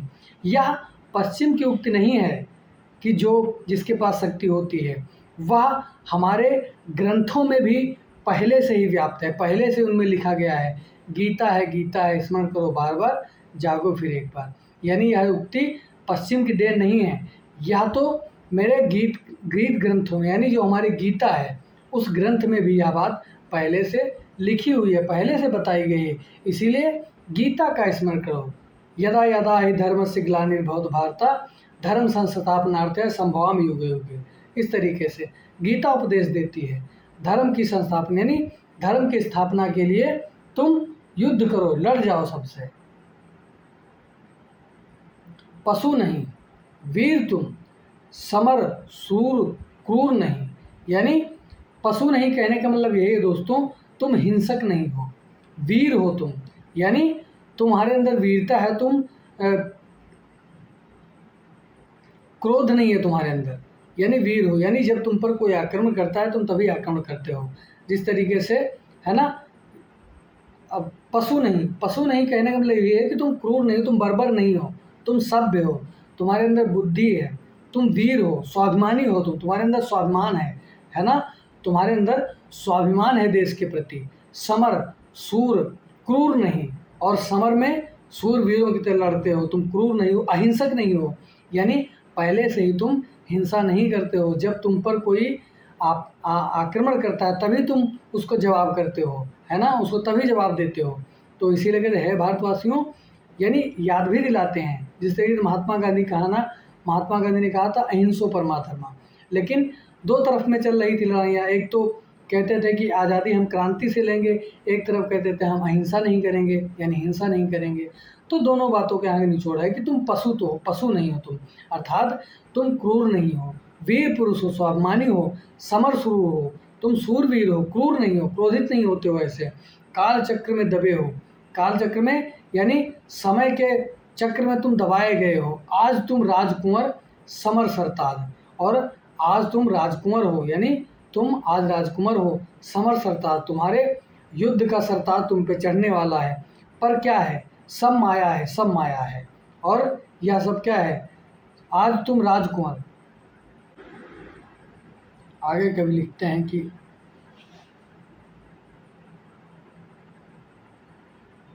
पशु नहीं वीर हो तुम, यानी तुम स्वतंत्र, तुम गुलाम नहीं हो किसी की। पशु करने मतलब तुम गुलाम नहीं हो, तुम वीर हो, वीर पुरुष हो तुम, समर में सूरों की तरह लड़ते हो।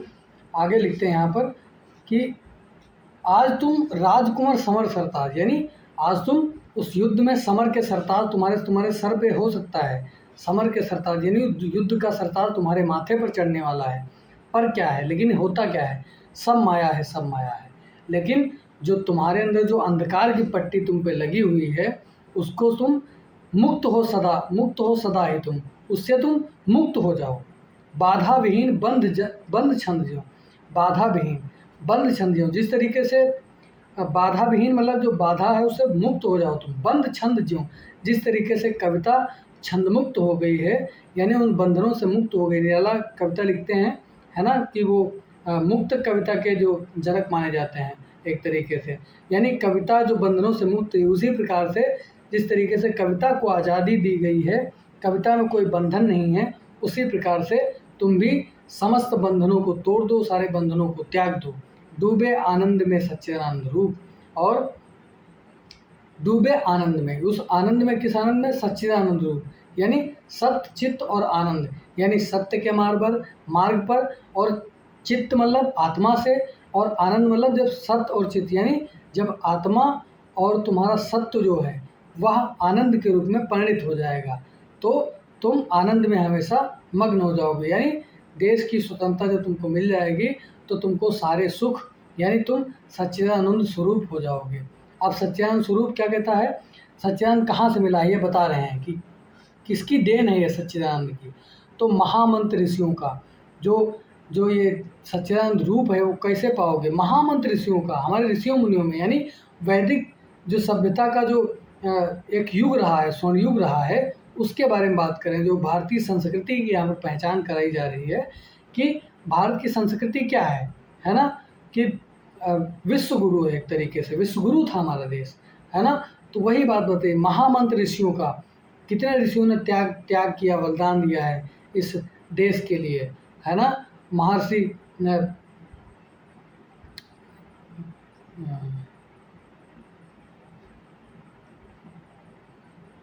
राक्षसों को मारने के लिए महर्षि दधीच ने अपनी अस्थियों का दान किया है। तो इसी प्रकार ऋषि मुनियों की जो तपस्थली रही है हमारा देश, तो महामंत्र ऋषियों का अणुओं परमाणुओं को फूका हो, यानी कण कण में व्याप्त है उस ऋषियों का मंत्र। महामुनियों की जो ऋषि परंपरा रही है, उन सारे मंत्रों को इस धरती में फूका गया है, यानी इस देश में मंत्रोच्चार उनका हुआ है, पूरी दुनिया में उनकी पहचान है। तुम हो महान, तुम हो महान, तुम सदा हो महान, यानी तुम महान हो और हमेशा महानता, तुम्हारी महानता का गान गाया जाता रहेगा। है नश्वर यह दीन भाव कायरता काम परता, ब्रह्म हो तुम, यानी जो तुम्हारी नश्वरता है, जो दीन भावना है, जो कायरता है, काम परता है, वह सब नष्ट हो जाएगी। यानी वह सब, जब ये सारी चीज़ें तुम्हारे अंदर होगी, जब उन ऋषियों मुनियों के मंत्रोच्चार को सुनोगे, तो तुम्हारे अंदर के दीन भाव, कायर भाव, काम पर भाव नष्ट हो जाएंगे। ब्रह्म हो तुम, यानी स्वयं ब्रह्मा हो तुम, ब्रह्मास्मि हो तुम। पद रज भी है नहीं पूरा यह विश्व भार, यानी जो विश्व का भार है वह तुम्हारी रज की, यानी तुम्हारे पैर की धूल के समान हो जाएगा। जागो फिर एक बार, जागो फिर एक बार। तो ये परिमल में संकलित कविता है। इस तरीके से कविता की व्याख्या हो सकती, तो वो मैंने प्रयास किया है। आगे कुछ तथ्य देख लेते हैं। 7.25 लाख पर एक को चढ़ाऊँगा, गोविंद सिंह निज काम जब कहाऊँगा। तो ये पंक्ति सीधे पूछ सकता है कि किस कविता में संकलित है। तो इस कविता को आप, इस पंक्ति को आप याद रखेंगे, और जिसका बीच में नाम गोविंद सिंह का है, गुरु गोविंद सिंह का, उसको भी आप याद रखेंगे, है ना। तो इस पंक्ति को आप याद रखें किस कविता में दोस्तों, जागो फिर एक बार, जागो फिर एक बार। किसका नाम, गुरु गोविंद सिंह का भी नाम आया है। तो सीधा प्रश्न बन सकता है कि किस कविता में गुरु गोविंद सिंह का नाम आया है। 7.25 लाख पर एक को चढ़ाऊँगा या लड़ाऊँगा, गोविंद सिंह निज नाम तब कहाऊँगा। सत श्री अकाल, यह भी पूछ सकता है, महत्वपूर्ण तथ्य है। सत श्री अकाल स्लोगन किस कविता में दिया गया है। त्रिगुण की बात आती है जो, वो होता है सतगुण, रजगुण और तमगुण, यानी 3 गुणों की बात कही गई है और 3 तापों की बात कही गई है। वो कौन कौन से हैं दोस्तों, ये जो तथ्य बन सकते थे वो मैंने यहाँ पर रख दिए हैं। सतगुण, रजगुण, तमगुण। और ताप कौन से, दैहिक, दैविक, भौतिक, ये 3 ताप होते हैं दोस्तों। इनको भी आप याद कर लेंगे। मृत्युंजय भी हमको अर्थात शिव की तरफ इशारा किया गया है, संकेत किया गया है। और सत्तावरण में दोस्तों सप्त कुंडलिनी चक्र है। पश्चिम की उक्ति का दोस्तों अर्थ पूछ सकता है, इसलिए मैंने यहाँ पर रख दिया है सर्वाइवल ऑफ द फिटेस्ट, यानी केवल सबसे मजबूत, और हर्बर्ट स्पेंसर की थ्योरी है, सिद्धांत है, सबसे मजबूत और सबसे योग्य व्यक्ति ही कठिन परिस्थितियों में जीवित रहते हैं और सफल होते हैं। तो वही योग्य हो तुम, है ना, वहाँ समर्थता की बात कही गई थी। गीता का प्रयोग किया गया, यानी गीता का गान इसमें किया गया है।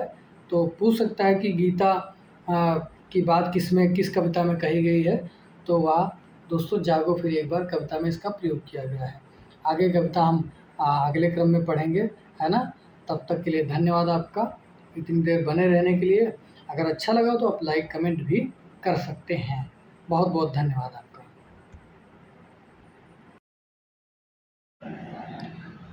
तो इस कविता को भी हम देख लेते हैं। बहुत छोटी सी कविता है ये कविता, इसको इसी सत्र में पढ़ लेते हैं। बहुत महत्वपूर्ण है, इसलिए इसको भी पढ़ना ज़रूरी है। बांधो न नाव इस ठाव बंधु, पूछेगा सारा गांव बंधु, ये कविता का शीर्षक है। तो छोटी कविता है तो शायद पंक्तियों का क्रम भी लगाने को आ सकता है। आप ये मत समझिए कि छोटी कविता तो कोई महत्व नहीं है। कविता वहीं से बन सकती है, वहीं से प्रश्न कर दिए जाएंगे तो आप अमूक रह जाएंगे। तो अर्चना में सम्मिलित संकलित है ये कविता 1950 में, है ना। तो बांधो न नाव इष्ठाम बंधु अर्चना में संकलित है। कविता का सार देख लेते हैं।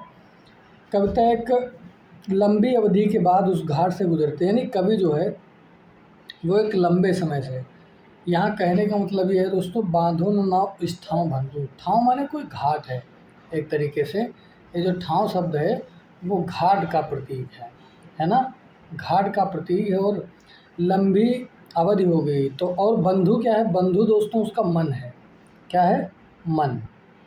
तो एक तरीके से स्वयं से संवाद करता हुआ कवि उस घाट से गुजर रहा है, और जो उसकी नाव का वहाँ गतिशीलता है ना, जो चलने की स्थिति है। बांधो न नाव यानी कि जो रुकावट है, मतलब रुकना चाहता है, वो इस नाव के माध्यम से बताना चाहता है कि यह स्थान तुम्हारे रुकने का नहीं है। और आगे कविता जब पढ़ेंगे तो समझ में आएगा। तो उसका सार देख लेते हैं कविता का क्या है कि कविता एक लंबी अवधि के बाद, यानी कवि एक लंबी अवधि के बाद उसी घाट से होकर गुजरता है। अब बांधो न नाव इस ठाव बंधु, जब इसकी बात कर रहा है तो आप ये समझिए कि वहाँ पहले भी जा चुका है, उस स्थान से पहले भी उसकी भेंट हो चुकी है, वहाँ उस माहौल से वो गुजर चुका है। तो एक लंबी अवधि के बाद, लंबे अंतराल के बाद वह उसी घाट से गुजरते हैं, यानी कवि महोदय अर्थात निराला जी गुजरते हैं, जहाँ कभी उन्होंने अपनी प्रिया के साथ प्रेम के पल बिताए थे। उसकी पुरानी स्मृतियाँ ताज़ा हो जाती हैं। वे कुछ पल वहाँ ठहर कर मीठी यादों में डूबना चाहते हैं, यानी उनकी स्मृतियों में जाना चाहते हैं, किंतु वे ऐसा कर नहीं पाते। क्यों नहीं कर पाते हैं? वे जानते हैं कि वहाँ रुकने पर लोग तरह तरह के सवाल करेंगे, क्योंकि उस स्थान विशेष से उनकी निजी आत्मीयता को कोई नहीं जानता।